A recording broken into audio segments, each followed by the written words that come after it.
La niebla cubría Madrid aquella noche de noviembre cuando un hombre destrozado por la guerra estuvo a punto de derrumbar la vida que Elena Duarte había construido con tanto cuidado. Ella creía haber enterrado su pasado clasificado en fosas sin nombre al otro lado del mundo, hasta que un soldado agonizante sujetó su bata y pronunció un nombre en clave que nadie debía conocer. En el Hospital Universitario La Paz, en la unidad de urgencias, Elena era conocida simplemente como la enfermera silenciosa. En un servicio de nivel 1 donde los egos chocaban tanto como las camillas contra las puertas batientes, ella era una anomalía. Nunca participaba en los chismes de la sala de descanso, nunca se quejaba de los turnos de noche interminables y jamás se paralizaba bajo presión. Sus compañeros asumían que simplemente era una enfermera veterana que ya lo había visto todo. No tenían idea de cuán literal era esa suposición. El doctor Alejandro Ferrán, cirujano de trauma jefe del hospital, confiaba en Elena durante las noches más caóticas. Apreciaba su calma antinatural, la firmeza de sus manos cuando un paciente se desplomaba, y su capacidad casi imposible de anticipar sus órdenes antes de que él las pronunciara. Sin embargo, después de 2 años trabajando juntos, Alejandro apenas sabía nada de ella. Su expediente decía que venía de un pequeño centro de salud en Galicia. Era una mentira perfectamente construida, diseñada por los niveles más altos del Ministerio de Defensa. Fue una noche fría de martes cuando los altavoces del hospital emitieron un aviso que nunca habían escuchado antes. Alerta roja. Protocolo de bajas múltiples. Despejen los boxes 1 al 4. Seguridad al helipuerto. Transporte militar llegando en 3 minutos. La voz del operador temblaba con un pánico que rara vez se escuchaba en ese hospital. Alejandro cruzó la mirada con Elena desde el otro lado del control de enfermería. Transporte militar, dijo él, no solemos recibir aviso previo de la base de Torrejón para ejercicios. No es un ejercicio, respondió Elena con voz plana, sus ojos ya recorriendo los boxes para asegurarse de que los carros de parada estuvieran completos. Nadie declara alerta roja para una simulación.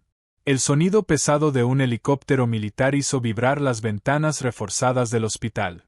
Elena sintió una opresión familiar y desagradable en el pecho. La vibración de las aspas era un disparador sensorial que amenazaba con arrastrarla de vuelta a una pista de tierra en algún lugar de Oriente Medio, a una vida que había jurado dejar atrás. Empujó el recuerdo hacia el fondo, encerrándolo en el compartimento mental donde guardaba sus fantasmas. Un grupo de policía militar irrumpió por las puertas de la zona de ambulancias, sus botas tácticas resonando en el suelo. Formaron un perímetro de inmediato, apartando a personal y pacientes confundidos. Despejen el pasillo, ladró un joven teniente con la mano apoyada sobre su arma. Segundos después, 2 sanitarios en uniforme de combate empujaban una camilla a toda velocidad. Sobre ella yacía un hombre con el equipo táctico hecho jirones, su torso cubierto de heridas catastróficas. «Necesitamos un cirujano de trauma ahora mismo», gritó uno de los sanitarios militares. Múltiples heridas de bala, trauma severo por explosión. Fue estabilizado en el terreno, pero su presión está cayendo. Alejandro avanzó, transformándose de inmediato en su versión más firme. «Soy el doctor Ferrán, llévenlo al box 1. Elena, necesito 2 vías gruesas, sueros a máxima velocidad y sangre O negativo lista». Elena se movió con precisión absoluta, deslizándose entre los guardias armados que dudaron una fracción de segundo antes de dejarla pasar. Comenzó a cortar sistemáticamente los restos de la camisa táctica del paciente. El hombre era enorme, su musculatura marcada bajo un mapa de cicatrices antiguas y heridas frescas. Varón adulto, unos 35 años, informó el sanitario militar, leyendo unas notas arrugadas. Metralla a corta distancia y 3 impactos de bala de alta velocidad. Torniquete aplicado en el fémur derecho, taponamiento en el pecho. Recibió una unidad de plasma en ruta. Cuando Alejandro iluminó las pupilas dilatadas del paciente con su linterna y preguntó su nombre, el teniente respondió con dureza que aquello era información clasificada y que solo debían mantenerlo con vida. Elena ignoró la tensión a su alrededor. Toda su atención estaba puesta en el hombre roto sobre la mesa. Mientras aseguraba una vía en su brazo con movimientos perfectos, sus ojos captaron algo bajo la suciedad y la sangre seca en el bíceps izquierdo del paciente. Un tridente entrelazado con un símbolo que ella conocía demasiado bien. En ese instante, antes de que pudiera procesar lo que acababa de ver, los ojos del hombre se abrieron de golpe, azules e inquietantemente lúcidos a pesar del trauma masivo que sacudía su cuerpo. Una mano ensangrentada se cerró alrededor de su muñeca con la fuerza de un torno de acero, y sus labios agrietados formaron una sola palabra que hizo que el corazón de Elena se detuviera por completo. La palabra que salió de los labios agrietados del soldado atravesó a Elena como una descarga eléctrica. «Viuda», susurró él con la voz destrozada por el polvo y el dolor. «Viuda actual. Creíamos que estabas muerta». La sala de trauma se sumió en un silencio asfixiante, roto solo por el pitido rítmico del monitor cardíaco. Elena sintió que el suelo se inclinaba bajo sus pies. Viuda actual era un nombre en clave que no escuchaba desde hacía 4 años. Pertenecía a una médica de operaciones encubiertas integrada en una unidad conjunta de fuerzas especiales. Pertenecía a una mujer que se suponía había muerto en una emboscada catastrófica en una remota provincia de Afganistán. Le pertenecía a ella. «Suéltala», exigió Alejandro, tratando de despegar los dedos del soldado de la muñeca de Elena. Ella se recompuso en una fracción de segundo, su entrenamiento activándose como un mecanismo de defensa. Colocó su mano libre sobre los dedos que la apresaban y presionó un punto exacto en los metacarpianos, una técnica de sumisión que solo se enseñaba en las unidades de operaciones especiales de más alto nivel. «Alto, operador», susurró con una voz grave y autoritaria que Alejandro jamás le había escuchado antes. «Tu misión ha terminado. Descansa». Los ojos del hombre se ensancharon un instante en reconocimiento antes de que la fuerza lo abandonara por completo y volviera a hundirse en la inconsciencia. «¿Qué diablos fue eso?», preguntó Alejandro con los ojos muy abiertos. «Lo conoces». «Está delirando, doctor», mintió Elena con total naturalidad mientras tomaba una cuchilla de preparación quirúrgica. El trauma severo hace que los pacientes se aferren a voces que suenan familiares y autoritarias. Necesitamos prepararlo para quirófano, su presión vuelve a caer. Corrieron con la camilla por el pasillo, escoltados por los policías militares armados. La mente de Elena trabajaba a 1000 por hora. El hombre que yacía sangrando frente a ella era Marcos Iribarren, el especialista en armamento pesado de su antiguo equipo, el equipo Fénix. 4 años atrás, Elena había sido la médica principal de esa unidad. Habían sido enviados a extraer a un objetivo de alto valor de un complejo fuertemente fortificado, pero la información de inteligencia había sido catastróficamente errónea, o alterada a propósito. Cayeron en una emboscada. El equipo fue diezmado. Elena recibió un impacto en el hombro y quedó sepultada bajo los escombros de un bombardeo que su propio mando había ordenado para borrar cualquier rastro. Sobrevivió arrastrándose durante kilómetros por el desierto, y al comprender que el mando no quería que ninguno de ellos regresara con vida, cambió de nombre, alteró sus registros y desapareció en la vida anónima de una enfermera de urgencias en Madrid. Creía que todos sus compañeros habían muerto. Pero Marcos había sobrevivido, y de alguna manera la había encontrado. Cuando el ascensor se abrió en la planta quirúrgica, una nueva pared de hombres los esperaba. No eran policía militar. Vestían trajes civiles impecables, auriculares discretos, y se movían con la quietud depredadora de agentes de inteligencia. «Nos hacemos cargo desde aquí», dijo el agente al mando, mostrando una placa dorada que Alejandro apenas alcanzó a leer. «El paciente será trasladado a una instalación médica federal segura». «Está usted loco», explotó Alejandro, interponiéndose entre la camilla y los agentes. «Este hombre tiene un neumotórax, hemorragia interna y está al borde de un paro cardíaco. Si lo suben a un helicóptero morirá antes de salir de la ciudad». El rostro del agente permaneció completamente inexpresivo. «Eso no es asunto suyo, doctor. Apártese del paciente».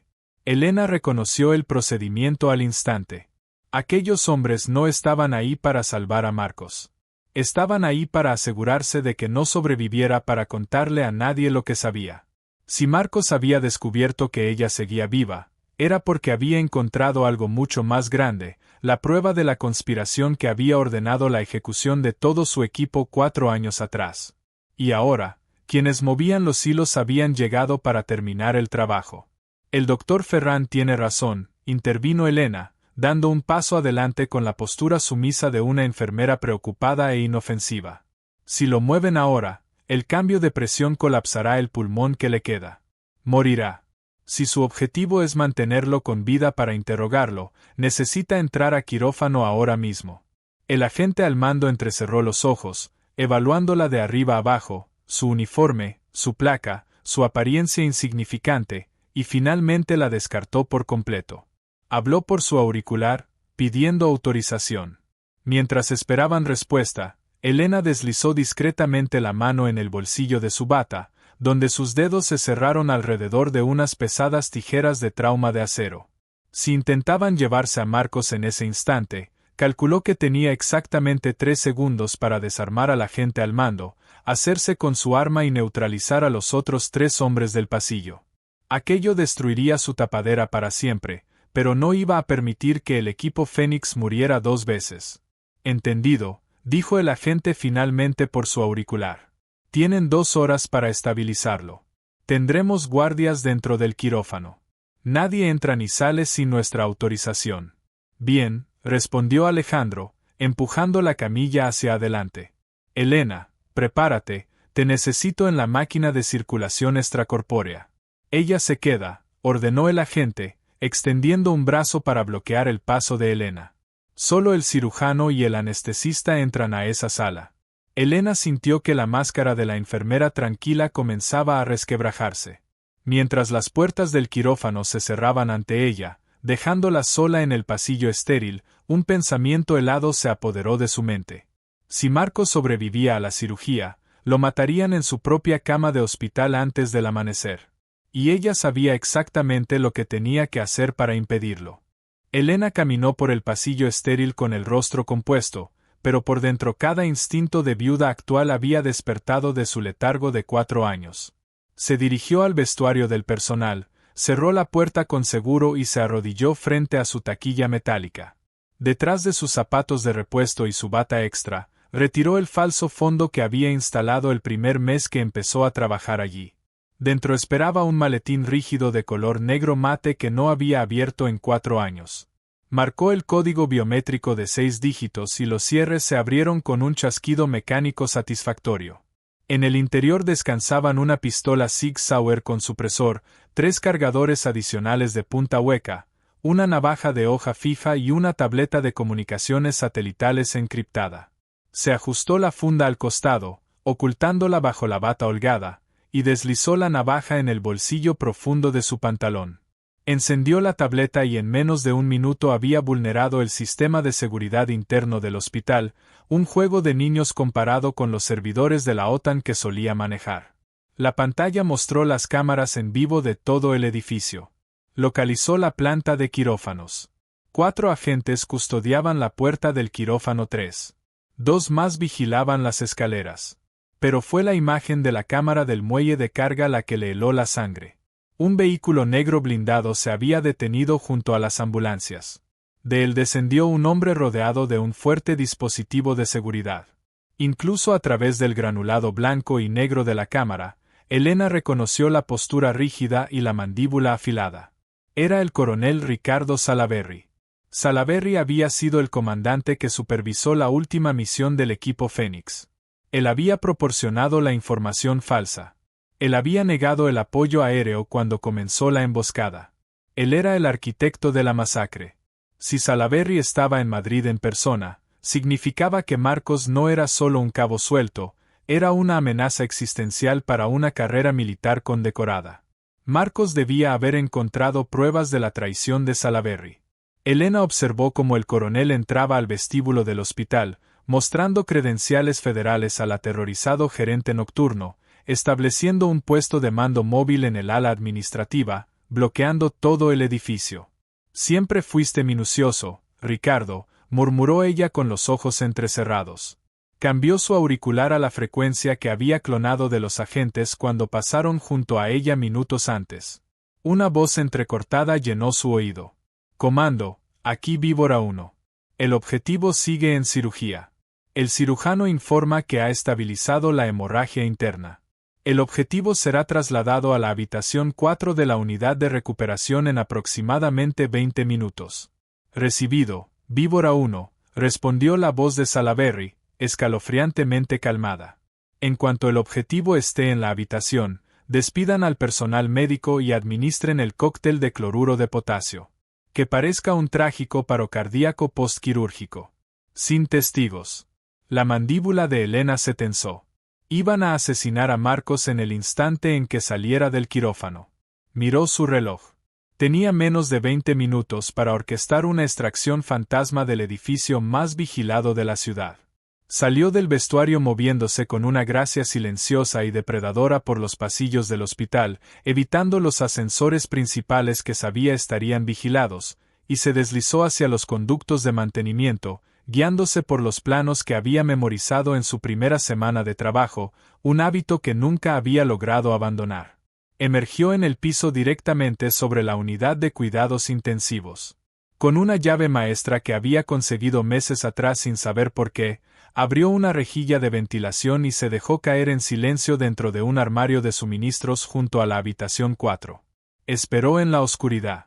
A través de la rendija de la puerta vio al personal preparando la sala. Minutos después, las puertas pesadas se abrieron y el doctor Ferran entró, agotado, seguido de un equipo de enfermeras que empujaban la cama de Marcos.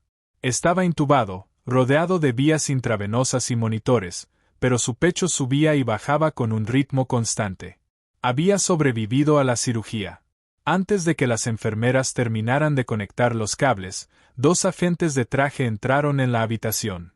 «Nos hacemos cargo desde aquí, doctor», dijo el líder. «Despejen la sala. Necesita supervisión médica constante», protestó Alejandro, su temperamento encendiéndose de nuevo. «No pueden simplemente echarnos». El agente se abrió la chaqueta lo suficiente para revelar el arma en su funda. «Esto es un asunto de seguridad nacional. Evacúe el piso, doctor, ahora». Alejandro apretó los puños, pero comprendió que no tenía más opciones. Le dedicó a Marcos una última mirada preocupada antes de sacar a las enfermeras aterrorizadas de la sala. Las puertas de cristal se cerraron desde dentro. Los 2 agentes quedaron a solas con el soldado inconsciente. «Preparen la jeringa», dijo el líder, dándose la vuelta para vigilar el pasillo por la ventana. El segundo agente sacó del bolsillo de su chaqueta una jeringa precargada con una dosis letal de cloruro de potasio y caminó hacia la vía intravenosa de Marcos, destapando la aguja con el pulgar. Fue en ese instante, con la puerta del armario de suministros abriéndose sin hacer un solo ruido, que una sombra se materializó detrás de ellos. Nadie en aquella habitación sabía todavía que la muerte que estaba a punto de entrar por esa puerta no era la que ellos habían planeado. Elena empujó la puerta del armario con la palma abierta y se lanzó al interior de la habitación con una velocidad explosiva. No gritó. No dudó. Cerró la distancia hacia el agente que sostenía la jeringa en menos de 2 segundos. Antes de que el hombre pudiera girar la cabeza, Elena hundió la rodilla en el lateral de su muslo, golpeando directamente el nervio femoral. Cuando la pierna del agente cedió, ella sujetó su muñeca y la torció hacia arriba con un movimiento seco que terminó en un crujido nauseabundo. La jeringa cayó al suelo sin causar daño. Elena remató con un codazo brutal en la sien del hombre, dejándolo inconsciente sobre el linóleo. El agente al mando giró sobre sus talones, su mano volando hacia la funda del arma. Elena ya se estaba moviendo. Cerró el espacio entre ambos antes de que él lograra desenfundar, bloqueando su brazo con la mano izquierda mientras su palma derecha impactaba contra la garganta del hombre. Cuando el agente se tambaleó hacia atrás, tosiendo, ella le barrió las piernas y lo derribó al suelo. Antes de que pudiera reaccionar, el talón de su bota se estrelló contra la mandíbula del agente, dejándolo fuera de combate. Todo el enfrentamiento había durado exactamente 6 segundos. El monitor cardíaco de Marcos seguía emitiendo su pitido constante, completamente ajeno a la violencia que acababa de desatarse a su lado. Elena se movió hacia el panel de la pared y cortó la señal de la cámara de seguridad de la esquina.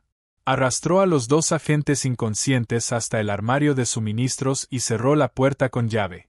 Regresó junto a Marcos y comenzó a desconectarlo rápidamente de los monitores de pared, transfiriendo sus constantes vitales a un monitor de transporte portátil. Se inclinó sobre él, su rostro a centímetros del suyo. «Despierta, Iribarren, es hora de irnos». Los párpados de Marcos temblaron. La sedación de la cirugía todavía lo mantenía anclado, pero sus instintos de combate luchaban por abrirse paso a través de la niebla química. Abrió los ojos, entrecerrándolos ante la luz del hospital. Cuando reconoció a Elena, una sombra de sonrisa se dibujó en sus labios alrededor del tubo endotraqueal. Ella desinfló rápidamente el manguito del tubo y lo retiró con precisión. Marcos tosió con violencia, el rostro contraído de dolor mientras las suturas recién cerradas en su pecho protestaban. «Tranquilo», susurró Elena, colocándole una mascarilla de oxígeno portátil sobre el rostro. «Respira. Te ves bien para estar muerta, jefa», dijo Marcos con la voz apenas audible. «Guarda el aliento, artillero», respondió ella. «Tenemos unos 3 minutos antes de que Salaberry se dé cuenta de que su equipo de asalto está durmiendo la siesta». Al escuchar el nombre del coronel, la mirada de Marcos se endureció por completo. «Fue él, jefa. Nos vendió en aquella misión. Tengo las pruebas en una memoria cosida en el forro de mi equipaje táctico». Elena recordó haber cortado ese equipo en la sala de trauma. Ahora estaría guardado en una bolsa de riesgo biológico en el almacén de evidencias del sótano. «Iré por ella, pero primero tengo que sacarte de aquí». Desbloqueó las ruedas de la cama y comenzó a empujarla hacia el pasillo de servicio. «Víbora 1, responda. Si no responde en 10 segundos, enviaré un equipo de asalto a su posición», advirtió la voz de Salaberry por el auricular robado, su calma habitual finalmente resquebrajándose. Elena aceleró el paso, dirigiéndose hacia el ascensor de carga reservado para residuos médicos, sabiendo que los ascensores principales estarían vigilados.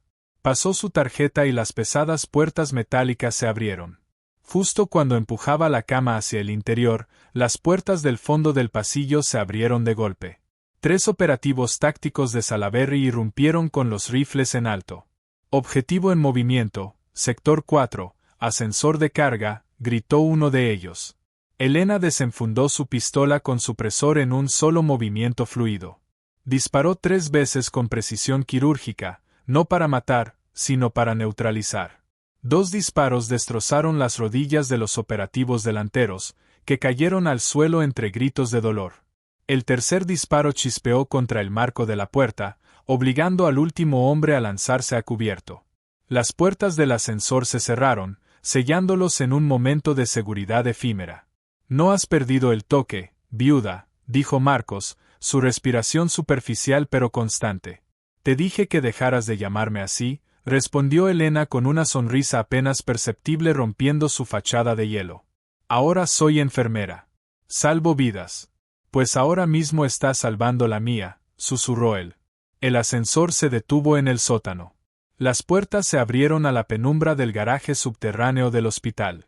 Elena empujó la cama hacia la zona destinada a las camillas de transporte de emergencia, donde sabía que guardaban las ambulancias de reserva.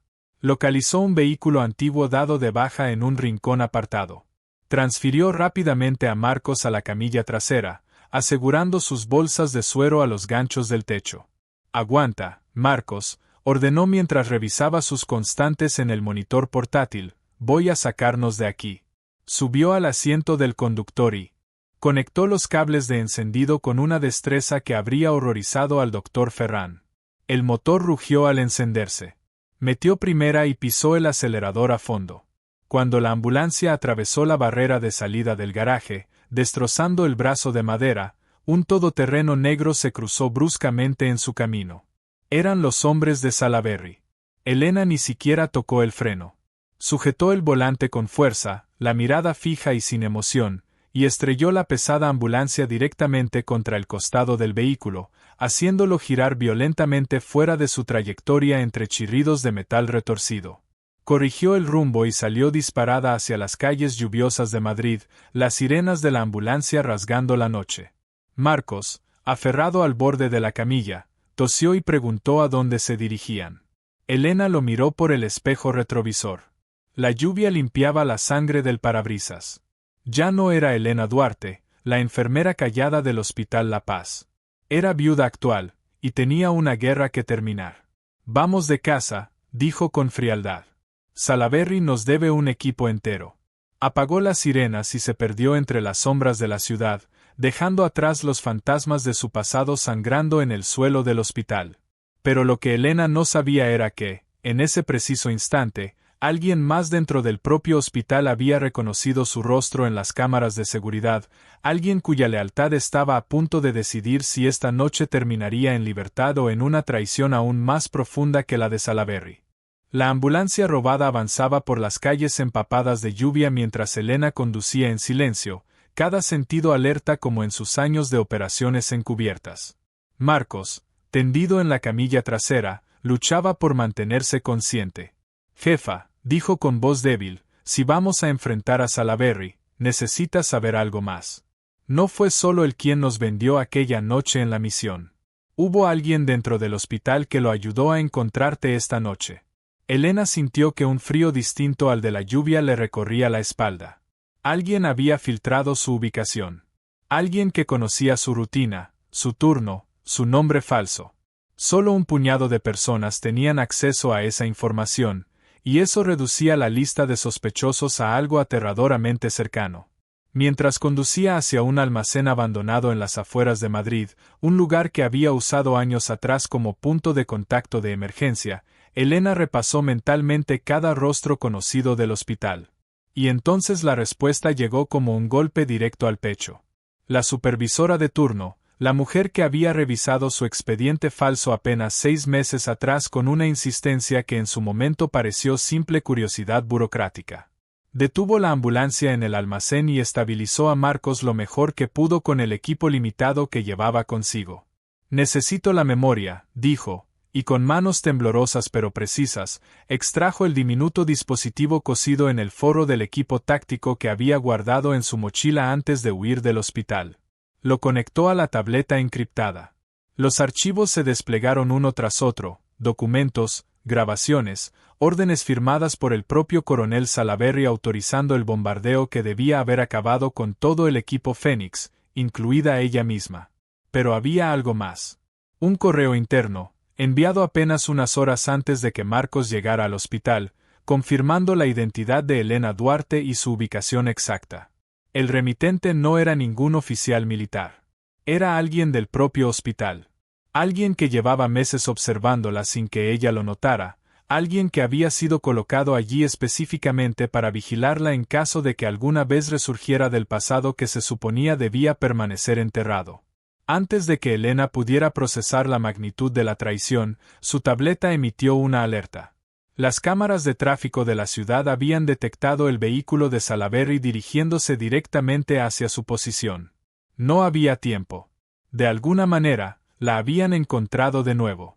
Levantó a Marcos como pudo, sabiendo que su única oportunidad era usar la información que tenían como arma antes de que las balas volvieran a hablar. Cuando el convoy de Salaberry irrumpió en el almacén minutos después, Elena ya los esperaba, no escondida, sino de pie en el centro del espacio vacío, con la tableta en alto y transmitiendo en vivo cada documento incriminatorio a un servidor externo fuera del alcance de cualquier orden de silencio. Coronel, dijo con una calma que heló la sangre de los hombres armados que la rodeaban, todo lo que hizo hace 4 años ya está en manos de gente que no puede comprar ni amenazar. Si algo nos pasa a Marcos o a mí esta noche, esos archivos llegarán a cada periódico y cada fiscalía de este país antes del amanecer. El rostro de Salaberry, siempre tan controlado, se quebró por primera vez en años. Bajó lentamente el arma que sus hombres habían levantado contra ella. Sabía que Elena no mentía. Sabía que había subestimado a la mujer que una vez había entrenado como la mejor médica de operaciones especiales que había visto en su carrera. Los días siguientes trajeron una tormenta que Salaberry jamás pudo controlar. Una investigación militar independiente confirmó cada palabra de los documentos filtrados. El coronel fue arrestado en su propia base, escoltado ante las cámaras que él mismo había pasado años evitando. El Ministerio de Defensa emitió un comunicado reconociendo públicamente el sacrificio del equipo Fénix, restituyendo el honor de los soldados caídos y otorgando a Elena y a Marcos un reconocimiento que ninguno de los dos había buscado, pero que finalmente cerraba una herida de 4 años. Elena regresó al Hospital La Paz semanas después, no como viuda actual, sino como Elena Duarte, la enfermera silenciosa que una vez más eligió salvar vidas en lugar de quitarlas. El doctor Ferran nunca volvió a hacerle preguntas sobre aquella noche, pero la manera en que la miraba había cambiado para siempre, con un respeto que iba más allá de cualquier palabra. Marcos, ya recuperado, decidió quedarse en Madrid, convirtiéndose en el único vínculo vivo que le recordaba a Elena que, a pesar de todo lo que había perdido, todavía tenía una familia esperándola. ¿Qué les pareció el viaje de Elena, de enfermera silenciosa a operativa despierta una vez más? Si esta historia los mantuvo al borde de su asiento, denle like y compártanla con esas personas que aman las historias intensas de acción y drama militar. No olviden suscribirse al canal y activar la campanita para no perderse la próxima historia que les acelerará el corazón. Dejen en los comentarios cuál fue su giro favorito de la trama.